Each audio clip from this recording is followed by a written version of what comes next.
Hey, I'd like to welcome you to another episode of Mission Matters. My name is Adam Torres, and if you'd like to apply to be a guest in the show, just head on over to missionmatters.com and click on Be Our Guest to apply. All right, so today I have Abby Tozer on the line, and she's founder of No Good Movies, and this episode is part of our AFM series where we bring you the best of those that attended American Film Market and who participated. So, Abby, welcome to the show. Hi, excited to be here. All right, you have the best domain ever. I'll say it again, nogoodmovies.com. I was like, oh, that's so catchy. So what a catchy name. So I want to get into that. I want to get into your company, of course, and as well. And then I also, you got some things happening today this year, set to direct your first feature film early next year. You got a TV show coming up where you'll be debuting. That's on Apple TV+. So we got a lot to talk about here today. But first, I want to start with AFM. So have you been in the past? Was this your first year? Like, give me some of the backstory. This was my third time attending AFM. A veteran, so I've been a couple great. times before. Yeah. And I would say it was probably my favorite AFM. I'm hearing that. Yeah. Go ahead, please. Yeah, I keep hearing that. It was the best days. I think even though it rained for a lot of it, there were still you can't blame the conference organizers on that one, right? No. Yeah, no. Like the venue was just really, really easy to navigate, and there was so much space. And in previous years, I feel like the hotels were super cramped, and there wasn't a lot of places to take meetings, which was so frustrating. So I really actually loved the Fairmont. It was a great venue for AFM. Yeah, it's beautiful. I got this feeling, and everybody's been telling me this as well, and I kind of had the feeling too. I mean, obviously Hollywood has its challenges. It always has its challenges, right? But like, it kind of felt like it was back. Like being in LA, I don't know, the vibe. The people were flying in from all around the country. I mean, the world, actually, now that I think about it. I meant people from all around the world there. Did you get that impression, or like, how was your feel? I agree. I felt like, I was just talking to my manager about this the other day. I think we're on the precipice of a lot coming back. And I think AFM was the beginning of this new wave of optimism that is starting to happen. I think a lot of people thought that 2025 would be that year where a lot of people were ready to spend and a lot of people were ready to greenlight things. But because there's so much disruption happening right now, specifically with people acquiring each other's companies, and there's a lot of confusion with where production is moving and incentives are shifting so much.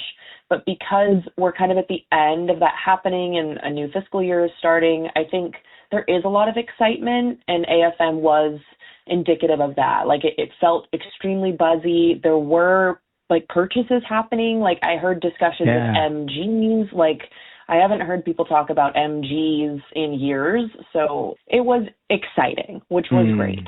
Yeah. I also it was interesting to me too, from the creativity side of things. Like it was kind of gratifying to me to see especially some new talent come out, screenwriters, other people. It's like people have been working, like they haven't had a chance to all get together or anything like that. And I feel like this was a good hub to get everybody together. But like there's great projects coming out. People have been creating, and even though it hasn't been in the forefront or maybe always newsworthy as much, so we haven't seen it as much, it was just really, to me, to see that person that was like, oh yeah, I just finished this or I just finished that. I don't know, fresh blood, new energy, whatever the term is, but it's all good. I totally agree. I feel like there was a lot of younger people at AFM, which is probably not the case in previous years. I mean, at least the first year I went, I felt like I was far and away the youngest person. But this year I was seeing a lot of people in their 20s, which was really refreshing. Agreed. Let's switch it up a bit. I do want to get into No Good Movies and really just the state of independent film overall. So where do you want to tee this up? Maybe start with the production company and tell a little bit more about what you do? Yeah, so I ran another company called A2C Entertainment for 3 years.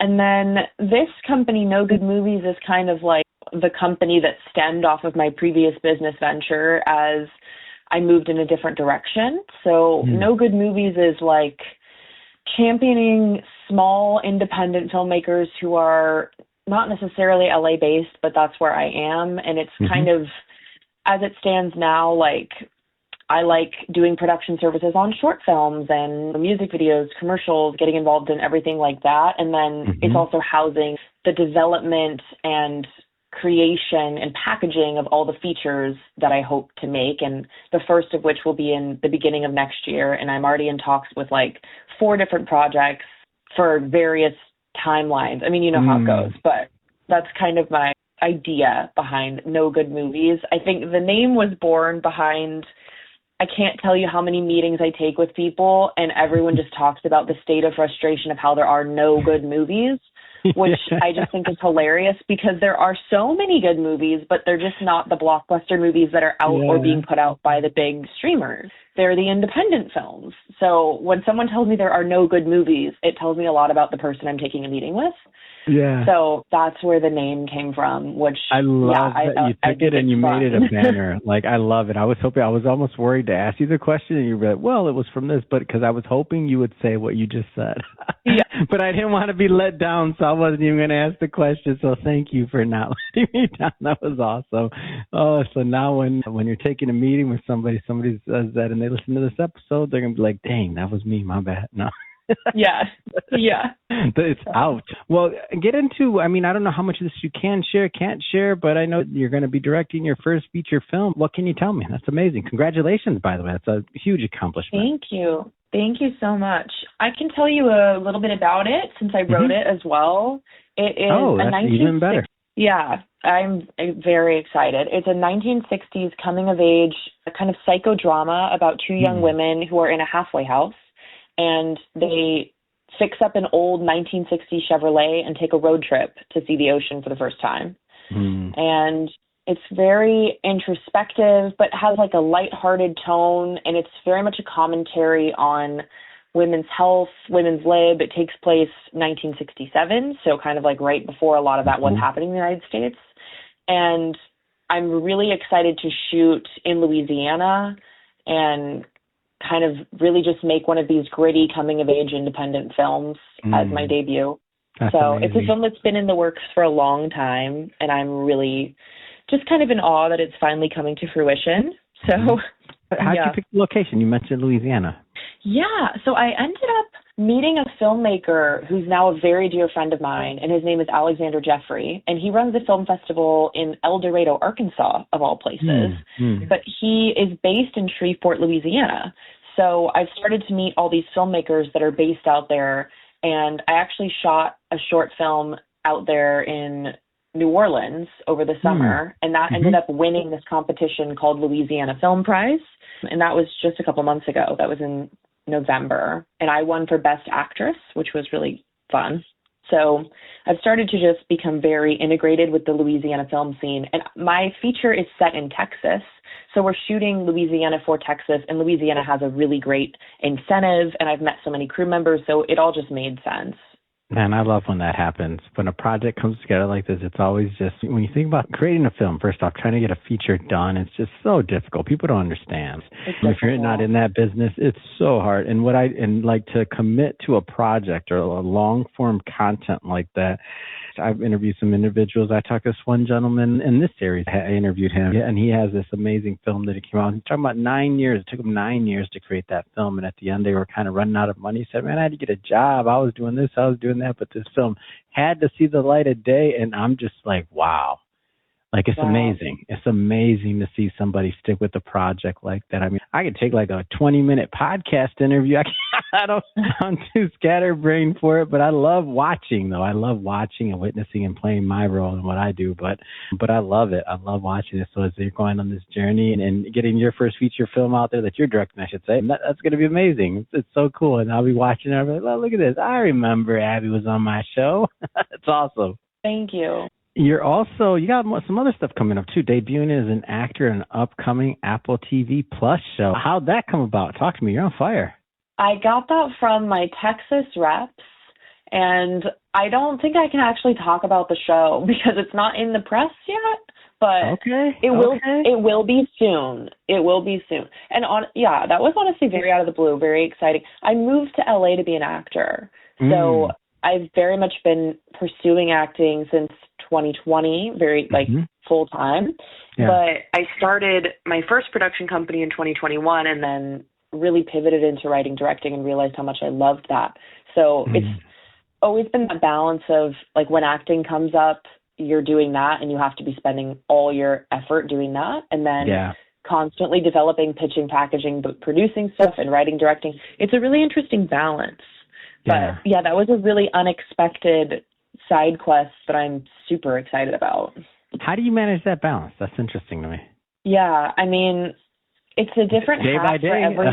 Yeah, truly, because like when I'm on set as an actor, I really prefer to be on set as an actor on projects that aren't my own, because I love the luxury of acting on roles that I didn't write, and I don't have to worry about the insurance for the PAs that I'm hiring, or I don't have to worry about gear that I have to return. I can just be in character and I can just have fun. Yeah. So I try to balance and just stay focused on the role that I'm in. And if I'm doing multiple roles on the same project, that's kind of where it gets murky. And I do try to stay away from acting and directing at the same time. And I think a lot of people have asked, like, oh, are you playing a role in your feature? And the answer is no. So, yeah, like I am producing on my feature, but I also have an on-set producer. So I think when you're in one of the big above-the-line positions, it's the luxury of being able to focus on just that position can't be overstated. It's really wonderful. It's on you, right? Like at the end of the day, especially for this, like it's on you. I can't, so for people that kind of go, like I said, I always marvel at individuals that, whichever route they choose to go, obviously on this one, but it's fun to see somebody's process and to kind of get into their head on these things, because everybody approaches it just a little bit different. You know what I mean?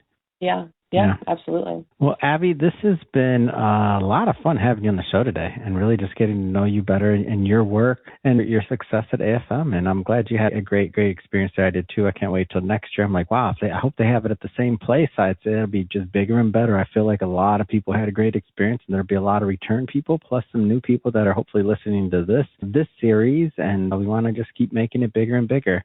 That being said, if somebody is listening or watching this, and if they want to follow you, your production company, your films, you in general, how do they do that? Yeah, like you mentioned, my website is nogoodmovies.com, and then we have the same Instagram, No Good Movies, and then obviously my name is Abby Tozer. I'm also on Instagram. I'm pretty available, pretty receptive, so I get a lot of filmmakers to reach out to me, and I'm always open to questions. So whether that's markets, like I attend all the markets, Cannes, Tribeca, South by AFM. So always open to questions, especially for aspiring filmmakers. Awesome. And for everybody listening, just so you know, we'll definitely put some links in the show notes so that you can just click on them and head right on over and connect with Abby.